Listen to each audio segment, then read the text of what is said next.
মাত্র কয়েক সেকেন্ডের ব্যবধান, আর সেখানেই বদলে যেতে পারত সবকিছু।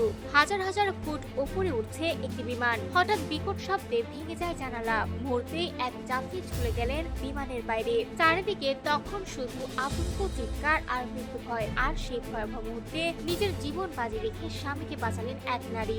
ঘটনাটি ঘটেছে গ্রিস থেকে জার্মানিগামী রায়ানএয়ারের একটি ফ্লাইটে।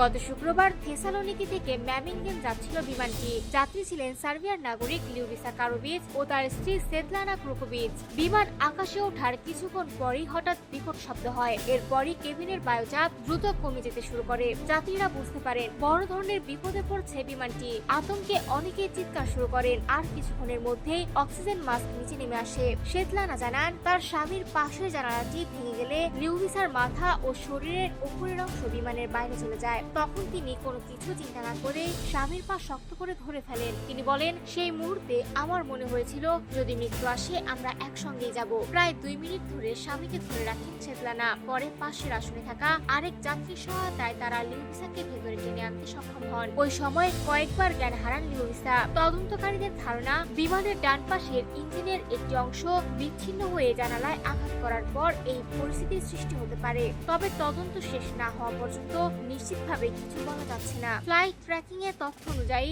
উড্ডয়নের মাত্র 10 মিনিট পর বিমানটি প্রায় 9000 ফুট নিচে নেমে আসে। পরে পাইলট জরুরি পরিস্থিতি মোকাবিলা করে বিমানটিকে আবার থেসালোনিকি বিমানবন্দরে ফিরিয়ে আনেন। রায়ানএয়ার জানিয়েছে বিমানটি নিরাপদে অবতরণ করেছে এবং যাত্রীদের দ্রুত টার্মিনালে নেওয়া হয়েছে।